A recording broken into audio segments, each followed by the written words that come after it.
तारा और कजरी की बातों से एक बात तो तय थी कि माला सबका सौदा कर सकती थी, मगर तारा का नहीं, क्योंकि कोई अपनी सोने का अंडा देने वाली मुर्गी को दूसरे को क्यों ही देगा। देखो गोविंद बाबू, आपकी जरूरत माला तो समझती है, मगर उन बाकी मर्दों को कौन समझाएगा जिन सबकी जरूरत मेरे इस कोठे का सबसे नायाब हीरा तारा है। अगर उस तारा को ही तुम्हें दे दूंगी तो फिर मैं और मेरी लड़कियां क्या खाएंगी? आखिर इसके लिए ही तो रात में शहर के सारे सफेद पोश अमीर यहां अपनी हवस बिखेरने आते हैं। गोविंद के 1000 बोलने पर भी माला उसकी बात नहीं मानती है। रेखा की नींद खुलती है और वो गोविंद को बगल में ना पाकर बेचैन होकर उठ जाती है। ये कहाँ गए? कहीं ये फिर मंदिर में रात का जाप करने तो नहीं गए? हे कृष्णा, क्या सारी भक्ति खुद के लिए करवाओगे इनसे? कुछ तो अपने परिवार के लिए सोचें, ये कभी तो सोचें। हे भगवान, इनको दे दो ना जो ये मांग रहे हैं, जब ये इतना ही मांग रहे हैं। बेचैन रेखा उठकर रंजीत के कमरे को खटखटाती है। हाँ भाभी, आप सोए नहीं इतनी रात को भी? वो तुम्हारे भैया यही है क्या? वो नजर नहीं आ रहे। अरे भाभी, वो भक्त हैं, जरूर किसी मंदिर में माथा टेकने गए होंगे। आप सो जाइए।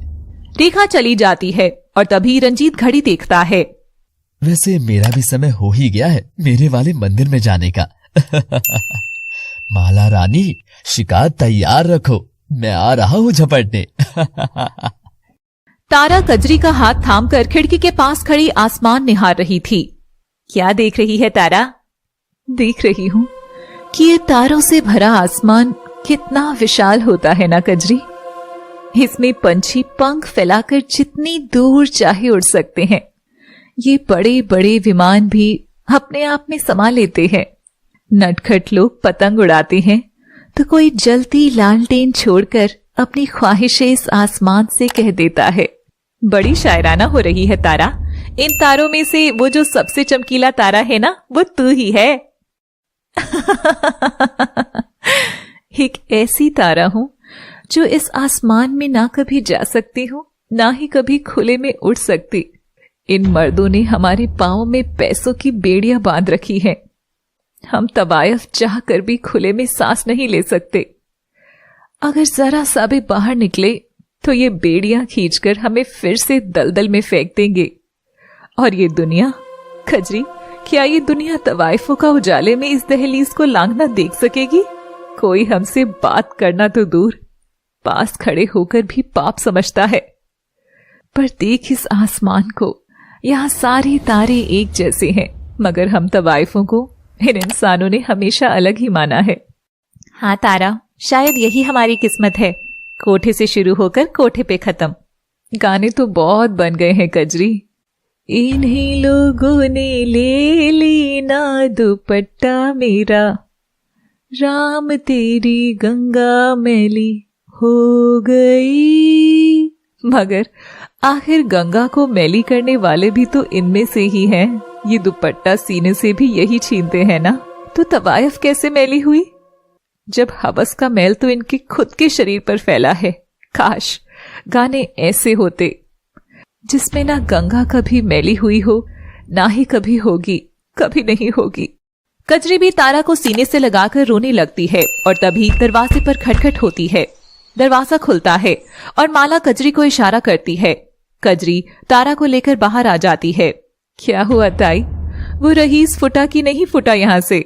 आ जाते हैं मुंह उठाकर तारा को मांगने। माला की हवेली की शान है तारा, अगर उसे हासिल करना है तो दाम नहीं दिल चुकाना होगा। हाँ। कजरी, तारा का सामान बांध, अब इसका जाने का समय आ गया है। ये सुनते ही तारा और कजरी एकदम हिल गई थी। तभी तारा को पीछे से आकर गोविंद कमर से दबोच लेता है। आए हाय, आखिर में आ ही गई तू मेरे हाथ में तारा रानी। अब तेरे सुनहरे बदन को इतना प्यार करूंगा कि तू जगमगा उठेगी। सबर कर गोविंद सेठ, इसे पहले लेकर तो जा, फिर चाहे जो करना। कुछ देर पहले गोविंद के बार बार कहने पर भी माला नहीं मानती है। निकल जा सेठ और आगे से अपनी औकात देखकर आना। औकात? गोविंद पैसों से भरा बैग माला के आगे फेंकता है। पहले एक बैग, फिर दूसरा, फिर तीसरा।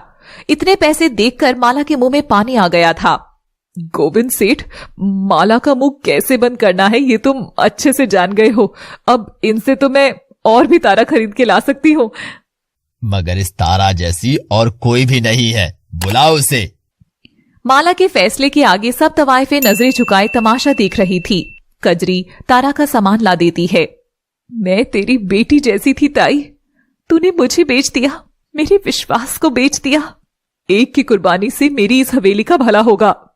गोविंद तारा का चेहरा घूंघट से ढक देता है और तारा को खींच कर ले जाने लगता है।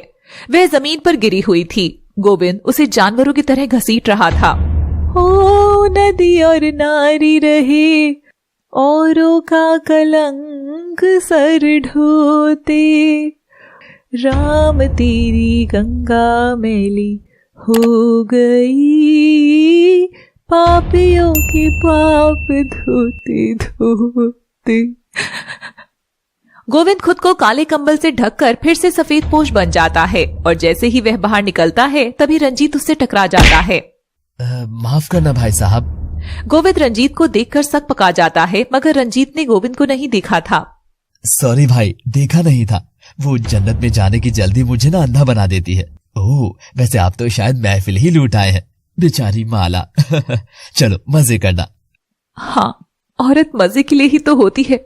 आओ खेलो, नोचो और रख देना फिर कैद कर अपने बिस्तर पर, हमेशा हमेशा के लिए। हे भगवान, मुझे क्यों लड़की पैदा किया तूने। सुबह तक गोविंद घर नहीं लौटा था, मगर रंजीत आ गया था। आखिर कहाँ गया गोविंद। शहर में माला की हवेली की जगह एक जगह और थी जहां अमीरों का आना जाना था, ओबरॉय होटल, जिसमें आते थे शहर के बड़े अमीर अपनी अय्याशियों के लिए। उस होटल के एक कमरे में बिस्तर पर पड़ा था गोविंद और बिस्तर के एक कोने में अपनी लुटी हुई आबरू को सिमटे हुए पड़ी थी तारा। तारा की आंखों से उसके सारे टूटे सपने बिखरे हुए थे। मैं एक ऐसी कैद आ गई हूं बाबू, जहां से शायद अब कभी नहीं निकल पाऊंगी। तुमसे वादा किया था कि रुकूंगी, तुम्हारे दिल को मेरे से मिलने तक कैसे भी ये तारा सिर्फ तुम्हारी होगी। मैं हार गई। तारा सड़क पर खड़ी रास्ते को निहार रही थी और देख रही थी वहां से जा रहे उन दो कदमों को जो शायद अब कभी लौटकर नहीं आने वाले थे। तारा वहीं खड़ी रही, मगर वक्त भागता चला गया। सुनो, तुम्हारी पूरी कीमत देकर आ चुका हूँ, तो आज से तुम मेरी हो। बस अपना दिमाग लगाने की कहीं कोशिश मत करना। लो, इस बैग में कपड़े हैं, पहन लो। उधर दरवाजे की घंटी बजती है। परेशान होकर रेखा दरवाजा खोलती है तो वहां खड़ा था गोविंद, और गोविंद के बगल में खड़ी थी दुल्हन बनी तारा, जिसका चेहरा घूंघट से ढका था। रेखा के कदम एकदम से लड़खड़ा चुके थे। हे राम, ये क्या दे दिया तूने? हे जी, ये आप क्या लेकर आए हैं? गोविंद की आंखों में आंसू थे। वह तारा को लेकर अंदर आता है। रेखा, ये क्या हुआ, कैसे हुआ, मैं खुद नहीं जान सका हूँ। मेरे पास और कोई भी चारा नहीं था। सुनिए, आप मजाक कर रहे हैं ना? कहीं आप अपनी मंदिर की भजन मंडली से तो नहीं लेकर आए हैं कोई? नहीं, ये सच नहीं हो सकता। मैं सपना देख रही हूँ। नहीं नहीं। रेखा खुद को जोरों से थप्पड़ मारने लगती है। रंजीत भी बाहर निकल कर आता है। उसे भी विश्वास नहीं हो रहा था। रंजीत को देख तारा पहचान जाती है कि ये भी माला की हवेली का ग्राहक है। वाह, सारे दरिंदे एक ही घर में। अच्छा है, अब सारे मुझे ही नोचकर अपनी भूख शांत कर लेंगे तो दूसरी लड़कियां तो महफूज रहेंगी। हम तवाइफों का तो काम ही सड़क पर लड़कियों को सुरक्षित रखना है, क्योंकि तवायफ खाना ही कुछ दरिंदों की भूख शांत कर हादसे होने से बचा लेता है। रेखा, संभालो खुद को, यही भगवान की मर्जी थी और इस परिवार की भलाई। मैं ऐसी परिस्थिति में खड़ा हो गया था कि मुझे इसे अपनाकर घर लाना ही पड़ा। गोविंद आधा अधूरा सच बताकर रेखा को समझाना चाह रहा था। भाई, ये सच नहीं है ना? आप तो देवता है, आप भाभी के साथ ऐसा कैसे कर सकते हैं? रंजीत, मेरा तन मन सिर्फ भगवान और रेखा के नाम ही रहेगा। बस ये लड़की घर के किसी कोने में रह लेगी। तारा खुद लाश की तरह हो गई थी। वह सबको उधर ही छोड़कर घर के कमरे में चली जाती है। अब तक तो किसी ने तारा का चेहरा भी नहीं देखा था। इसे भी मैंने भगवान की मंजूरी मानी है। कल घर में एक जश्न होगा, हर्ष के वापस आने के नाम, और फिर सब ठीक होगा। उस रात रेखा के सोने के बाद गोविंद फिर से तारा के कमरे में आता है और उसे बकवास करने लगता है। रोज सुबह माथे पर चंदन लगाने वाला गोविंद हर रात को माला की हवेली में जाकर तवायफ के बदन को नोचता। यही था उस गोविंद का सच। डैडी, ये बड़े लोगों की पार्टी है, मैं और मेरे दोस्त जरा रूम में जा रहे हैं। आजकल के बच्चे भी ना देखा। तारा भी घूंघट कर तैयार होकर बाहर आती है। गोविंद उसे लेकर आता है। महफिल है और लोग भी हैं, तुम तो नाचना गाना जानती ही हो, तो शुरू करो अपना मुजरा, लोग भी देखें कि गोविंद क्या हीरा खरीद कर लाया है। तारा मजबूर होकर नाचना शुरू करती है। उसे नाचता देख सबके मुंह खुले रह गए थे और घूमते घूमते वह फर्श पर गिर जाती है। ओ, मुझे लोग कहते हैं कदमों की धूल, मुझे लोग कहते हैं कदमों की धूल, मुझे आप छू दे तो मुझे आप छू दे, बन जाओ फूल, मुझे लोग कहते हैं कदमों की धूल, मुझे लोग कह। हर्ष के कानों में यह आवाज पड़ती है और वह बाहर की ओर आने लगता है। नाचते नाचते तारा का घूंघट उठ जाता है। जैसा कि बताया था, तारा को सिर्फ अमीर लोग ही जानते थे, अमीर पैसों से भी और हवस से भी। अरे ये तो तारा है। हाँ, ये तो माला की हवेली वाली तारा है। हाँ, तवायफ तारा। गोविंद, रेखा, रंजीत सब चौंक गए थे। क्या घर में एक तवायफ आई है?